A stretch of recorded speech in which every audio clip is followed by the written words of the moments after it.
The oven is on and preheating already this morning, everybody. Jill here with North Texas Vegetable Gardening, canning recipes, a little bit of everything. So how are we faring on this back acre in this extreme heat? Today is supposed to be the worst day, guys. We're gonna have a heat index probably of around 115 to 117 degrees. I'm telling you, the air is oppressive. It's hard to breathe when it starts heating up. And boy, are we struggling. So the purple hull peas seem to be doing okay out here. I'm pleased with them, very pleased with them actually, because I think that they are looking fantastic. And I think our okra is looking quite well out here too. It's gonna be a little bit before they start to prosper, even though look, there's one little okra. But I do think that we're gonna be successful with these. Our pumpkins and cantaloupes seem to be doing okay and faring well in the heat. And then I had, boy, something got a hold of that. I had intermingled some zucchini and squash out here. It's struggling, but I think it's gonna pull out of it. And hopefully we'll start to see some fruits. Greg needs to come out here and see what the heck that is.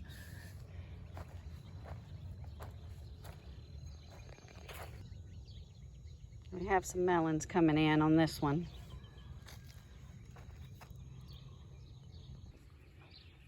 The girls are doing good, praise the Lord.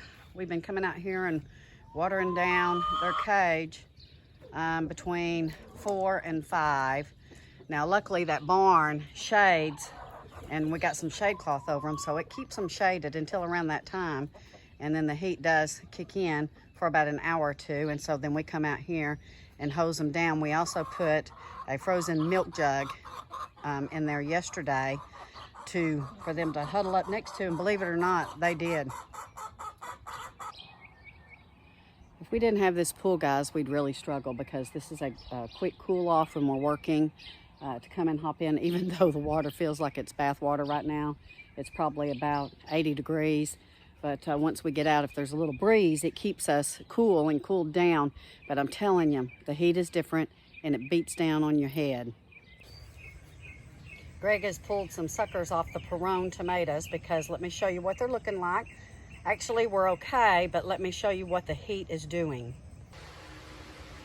Just a couple of weeks ago, these were lush green tomato plants. But guys, thank the Lord, we already had fruit set before these extreme temperatures set in. So we still expect to get quite a few more tomatoes. We are canning, we are making salsa. We're gonna make sauce, and I'll do a video on that. But yeah, so far, thank goodness, we had fruit set that has generated us some good tomatoes before these plants, looky there, look how big that is, before these plants have to come down. And then we'll start all over for fall. I see this every morning. Here are some more suckers that Greg started that we'll plant for the fall. Cucumbers have just about had it, guys. Just about had it. We're still harvesting a couple a day, but not very many. Here's more tomatoes on another row. So we are very, very thankful for what we have and what had already set on these plants. Our bell peppers, our jalapenos, our serranos, and our poblanos, and our Anaheims are doing fine. They do like the heat, so we will still have those. The okra is prospering and looking fine. It is a heat-loving plant, and it seems to be doing well. This is the only time our babies can be outside, because around 10:30, it just gets too hot and too dangerous for them. Look at you, Hank. Look at you. I did go ahead and start some more bush beans. We'll be watching these. You can see they did germinate, and they came up really, really quick. So we'll see what we get from these and how our little experiment goes. And over here is parsley, which seems to be doing okay in this heat. I need to get that out and freeze dry it. Sweet potatoes are doing okay. They seem to be thriving in the heat. They do get a little wilty in the afternoon, but they rebound overnight. So you can see in our market that we're not setting up today. The demographic of our customers are normally 55 and older. We do get some younger, but I'd say 90% are 55 and older. So we have to be cognizant of them and cognizant of their health and in this air, because a lot of them do have breathing problems as well, and the air is just awful. So right now we are doing curbside service. We are having them text us with their orders, and then we will meet them at their car so they don't have to get out of their car and stay in the cool. Because guys, it's dangerous for them, it's dangerous for us, and it really does wear and tear on the vegetables once we pick them off the vine if they sit out here in the heat and in the sun. So it does not take long to go from beautiful green and lush to burned up, struggling, and heat exhausted with sun scald on a lot of your vegetables.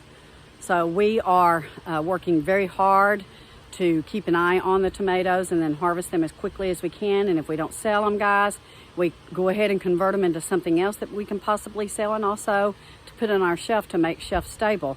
The herbs are doing fine in the little high tunnels, so we're continuing to freeze dry those and package those up. But yeah, so if you're starting to get sun scald, and if your harvest is starting to come to the end of its life cycle and you're getting more than you can consume, you want to start canning or start blanching and freezing, or you want to freeze dry.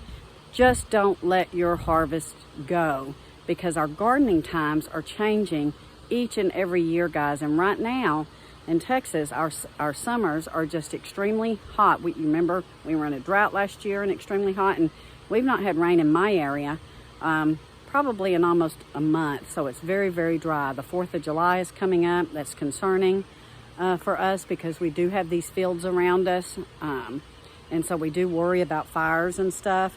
Now the 4th of July, I will be going to a hotel with Miss Bear, because she cannot deal with the fireworks, and it's extremely traumatic to her.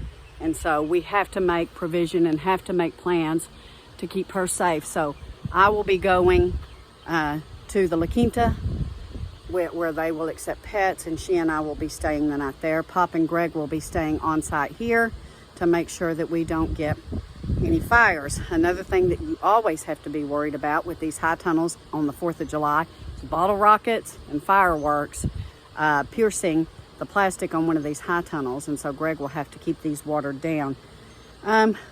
We used to enjoy fireworks. We don't anymore, because it just seems to go to the extreme here. People will start Saturday, and they will start even before it gets dark, and then they will shoot until 2 or 3 o'clock in the morning. And then most likely on Tuesday, which is the 4th of July, they will do it again. And gosh, when I was young, it just seems like we would do our fireworks as soon as it got dark, and we'd be done by 10:30 or 11. Well, that's not the case out in our area.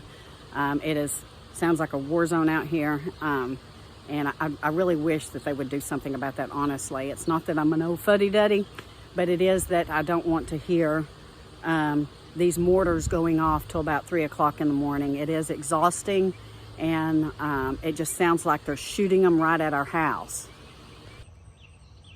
At the beginning of this year, you may remember that we were trying to plant early because we knew we were going to need to harvest in June, because we were very concerned about the heat, and boy, were we right. It's here, it's hot, and today promises to be a very dangerous day for our area. It's the hottest day of the week, and then supposedly we've dropped down to around 93 starting on the weekend, and then next week we have chances for rain and around 93 degrees, and that will give us a reprieve. And boy, do we need that, and you guys pray for that, because we really, really need that reprieve with this dangerous heat. So the weather is probably the biggest thing that farmers cannot control, and you know, we need to really pray for our farmers, because some of this stuff is going to start burning up, and then with the drought, and I know in the Midwest they're having struggles. I know on the West Coast they're having struggles. I know on the East Coast they had struggles because it was colder longer there. So although many gardeners and many of our community members are able to grow everything they need in one season. Like up in the Northeast, I know that Adventures in Gardening in Kristen, Vermont Adventures in Gardening, you guys are able to grow everything at the same time. You're able to grow your onions, your tomatoes, your beans, everything. But here, we have to do it in stages, and that's, we can't grow, onions and potatoes right now because it's too hot. We can grow tomatoes and peppers, but then the fall's gonna change and then we grow our brassicas. But you guys up in the Northeast get colder up there, so your gardening season is very short. Here it's very long and arduous at times with the heat, but we have to do it in stages. So whenever we're talking about planting our fall garden or our spring garden, you guys need to be cognizant of where you're at. Now we're in zone 8A, and I'm telling you guys, I'm just wondering if these zones are going to start changing, because our weather changes are so drastic and so hot now in the summer. And we even have, our springs sometimes are cooler than they should be. So it almost seems like our gardening seasons are getting crushed up, and that we're going to have short seasons for harvesting and for what we can plant. So we're having to start really paying attention to that. And I know a lot of you are as well, because things are changing so rapidly. So the heat is exhausting, nevertheless. Our chickens are laying about 4 eggs a day, not very many, and they're young. They're not even a year old yet. So they're laying about 4 eggs a day. Our poor dogs are not able to come out in the afternoon other than to do their business, when they really like to be out quite a bit during the day, so we do let them stay out. The gardens are starting to fade. Squash is starting to go away. Cucumbers are going away. I think I am going to replant some squash and zucchini. I really want to do that because I want to try to get a second harvest in. The house heats up, and that's one bad thing about canning during this time of year. Your harvest is it does heat up the house, but we're able to stay cool enough, and we probably get comfortable around, I don't know, 10 p.m. and then it really starts to cool off around midnight right now. Again, I'm hoping that weather change that we're supposed to get this weekend is going to help us out in that area.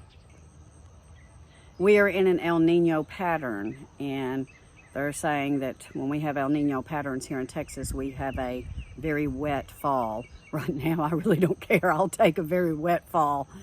But that's something we're going to have to start taking into consideration as we plan our fall gardening, and you will too if you're down in our area. So you need to look and see how El Nino affects your growing season and your area, and make sure you start to plan and start to figure out what it is that you think you can do if it is going to be, especially for us, a wetter than normal area. Now, raised beds and container gardening, that will all help you. Planting in the ground will be concerning, but we're going to do it, guys. We're going to do it. It'll be concerning because sometimes flooding rains will drown out your plants, but we're going to do several different things to try to head off the weather patterns that they're saying that we'll get. I just don't know anymore. It's so hard to believe what people say anymore whenever you go out and try to find information. The internet is just clogged, and it is just full of misinformation and just clogged with just misinformation, guys. Just misinformation. So it's hard to really bite in and try to get some good info and some good intelligence to help us farm in the fall, and then to plan for next spring. So today is going to be extremely hot. Pray for us, guys, and we're praying for you.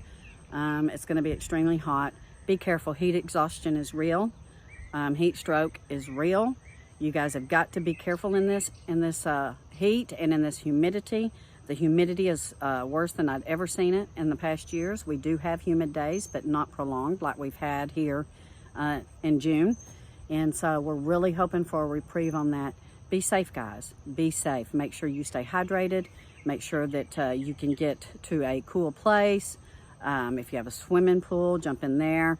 Make sure you get your noggin hot. Your noggin cooled off, because I'll tell you what, even sometimes in that pool, my head gets very hot, and it just, again, feels like those rays are just beating down on us. But be safe, guys. Be safe. Wanted to give you an update, show you what's going on. We love you. Stay tuned.